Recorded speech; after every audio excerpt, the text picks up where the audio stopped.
Bismillahirrahmanirrahim. Assalamualaikum warahmatullahi wabarakatuh. Bagaimana kabar kalian hari ini? Semoga sehat selalu. Ya, kali ini kita masih bertemu kembali dalam pembelajaran tematik. Sudah siap untuk mulai belajar? Jangan lupa kalian siapkan juga buku dan alat tulisnya. Kali ini kita akan belajar tema 8, subtema 2 tentang perubahan lingkungan. Perubahan lingkungan terjadi karena faktor alam dan kegiatan manusia. Ada perubahan yang menguntungkan, tetapi ada pula perubahan yang merugikan. Apa sajakah itu? Baiklah, kita akan pelajari bersama-sama. Pembelajaran 1. Coba kalian perhatikan dua gambar berikut ini. Gambar A merupakan lingkungan yang subur dan mengandung banyak cadangan air. Sedangkan gambar B merupakan lingkungan yang gersang atau kering dan tidak ada cadangan air. Tahukah kalian, lingkungan seperti pada gambar A dapat berubah menjadi lingkungan seperti gambar B. Hal tersebut dapat terjadi jika kita tidak dapat menjaga lingkungan kita. Seperti contohnya, terjadinya penebangan hutan secara liar yang dapat menyebabkan hilangnya cadangan air tanah karena tidak adanya daerah serapan air. Begitu pula sebaliknya, lingkungan seperti pada gambar B dapat berubah menjadi lingkungan seperti pada gambar A. Hal itu dapat dilakukan dengan cara reboisasi dan juga menjaga kelestarian hutan yang merupakan daerah serapan air yang paling utama. Siklus air tanah. Proses siklus air menyebabkan air bergerak meninggalkan tanah ke udara. Selanjutnya, air turun lagi ke tanah dalam bentuk air hujan. Nah, air yang turun ke tanah ini ada yang masuk ke sungai. Aliran air di sungai ini akan berkumpul kembali ke laut. Selain masuk ke sungai dan mengalir ke laut, ada juga air yang tergenang membentuk danau. Air yang turun ke tanah ada yang masuk dan bergerak ke dalam tanah melalui celah-celah dan pori-pori tanah serta batuan. Air yang masuk ke dalam tanah ini kemudian menjadi air cadangan atau sumber air. Air cadangan akan selalu ada apabila daerah peresapan air selalu tersedia. Daerah resapan air terdapat di hutan-hutan. Tumbuhan hutan mampu memperkukuh struktur tanah. Saat hujan turun, air tidak langsung hanyut, tetapi air akan terserap dan tersimpan di dalam tanah. Air yang tersimpan dalam tanah akan menjadi air tanah. Air akan lebih mudah meresap jika terdapat banyak tumbuhan. Air yang meresap akan diserap oleh akar tumbuhan tersebut. Adanya air dan akar di dalam tanah menyebabkan struktur tanah menjadi kukuh dan tidak mudah longsor. Jadi, keberadaan hutan sangat penting. Hutan berperan dalam penyimpanan air. Oleh karena itu, kita harus senantiasa menjaga kelestarian hutan. Saat ini, hutan banyak yang gundul akibat penebangan liar. Selain penebangan, hutan dapat rusak akibat pembakaran. Pepohonan di hutan ditebang atau dibakar dengan alasan tertentu, seperti untuk membuka lahan pertanian, perumahan, atau industri. Kegiatan-kegiatan ini dapat mengurangi kemampuan tanah dalam menyimpan air. Akibatnya, pada saat hujan terjadi banjir, dan pada saat kemarau banyak daerah mengalami kekeringan. Pembangunan jalan yang menggunakan aspal atau beton dapat menghalangi meresapnya air hujan ke dalam tanah. Akibatnya, pada saat hujan, air tidak dapat meresap ke dalam tanah. Hal ini menyebabkan terjadinya banjir dan air menggenangi jalan-jalan. Apabila daerah resapan air semakin berkurang, cadangan air di bumi ini semakin menipis. Hal ini dapat mengakibatkan sungai-sungai dan danau menjadi kering. Keringnya sungai dan danau menyebabkan proses penguapan semakin menurun. Menurunnya proses penguapan ini menyebabkan berkurangnya pengendapan titik-titik air di awan. Keadaan ini tentu mengurangi terjadinya hujan. Berdasarkan penjelasan tentang siklus air tanah, ada beberapa peristiwa yang dapat kita simpulkan, yaitu sebagai berikut. Peristiwa pertama, air bergerak meninggalkan tanah ke udara dan air turun lagi ke tanah dalam bentuk air hujan. Peristiwa kedua, air cadangan akan selalu ada apabila daerah peresapan air selalu tersedia. Peristiwa ketiga, keberadaan hutan sangat penting karena hutan berperan dalam penyimpanan air. Berikutnya silakan kalian jawab soal-soal berikut ini. Yang pertama, tulislah proses terjadinya air tanah.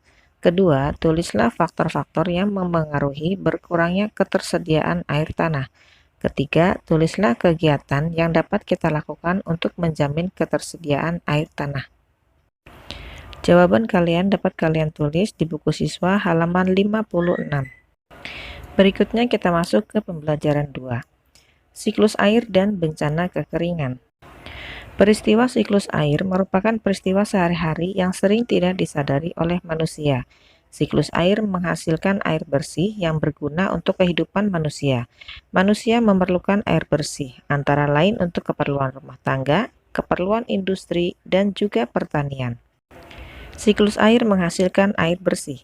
Pada saat proses penguapan, kotoran pada air tidak ikut menguap.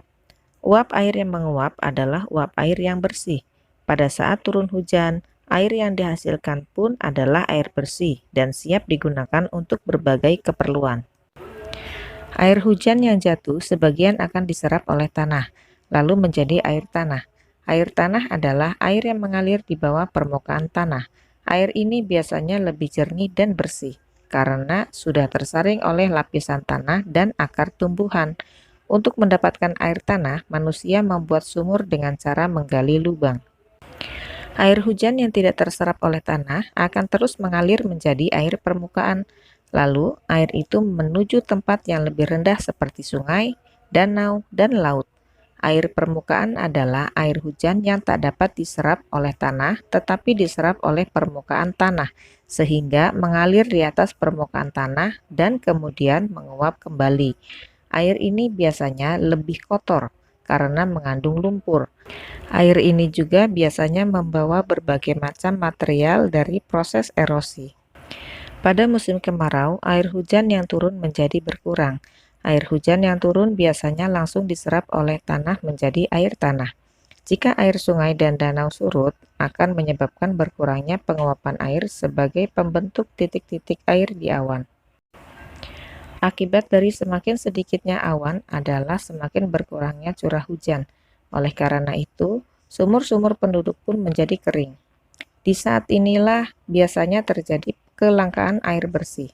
Jika kelangkaan air bersih terjadi dalam waktu yang panjang, bencana kekeringan akan terjadi. Mari kita biasakan menghemat penggunaan air dalam kehidupan sehari-hari. Berikutnya, ada tugas yang harus kalian kerjakan. Yang pertama, menjawab pertanyaan. Hanya ada 2 ya. 1. Apa yang dimaksud dengan air tanah? Kedua, apa yang dimaksud dengan air permukaan? Silakan nanti kalian tulis jawabannya di buku tulis. Tugas berikutnya yaitu, buatlah sebuah poster tentang dampak siklus air bagi kehidupan. Buatlah semenarik mungkin, sesuai dengan kreativitas kalian masing-masing.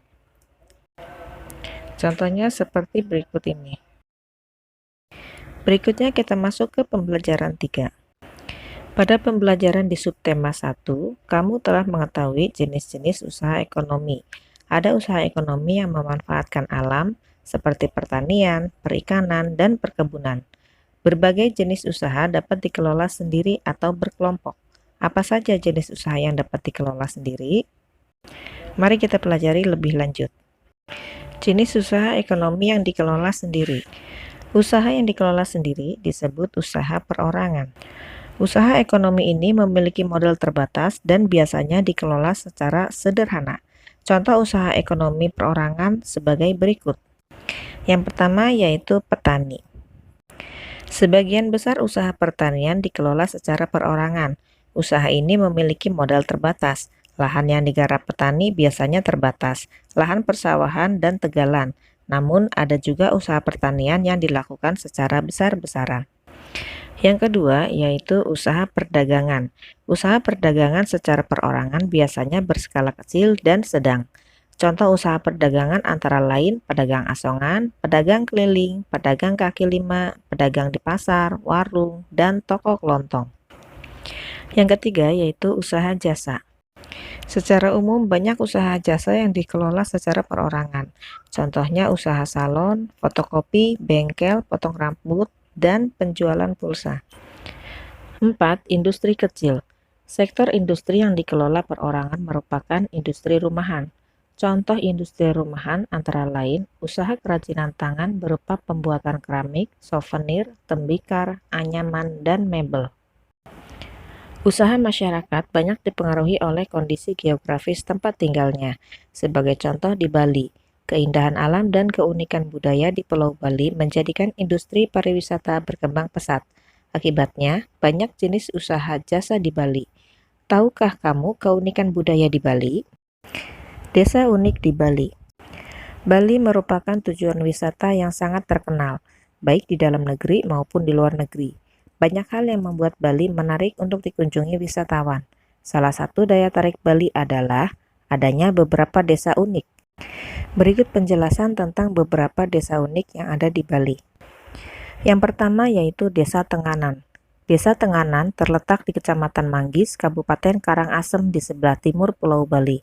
Desa Tenganan merupakan salah satu desa tertua di Bali. Masyarakat desa ini masih menjunjung tinggi nilai adat dan budaya.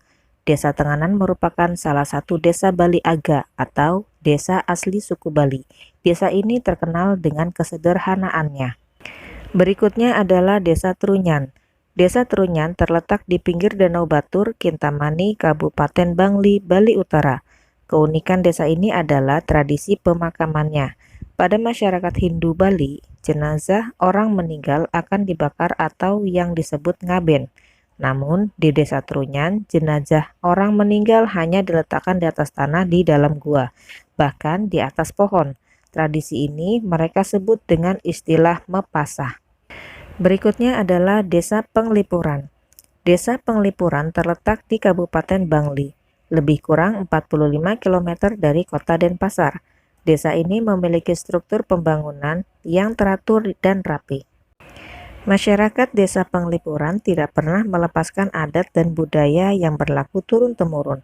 Oleh karena itu, masyarakat Desa Penglipuran banyak melakukan acara adat, seperti pemasangan dan penurunan odalan, serta perayaan galungan dan hari besar lainnya. Demikian pembelajaran kali ini.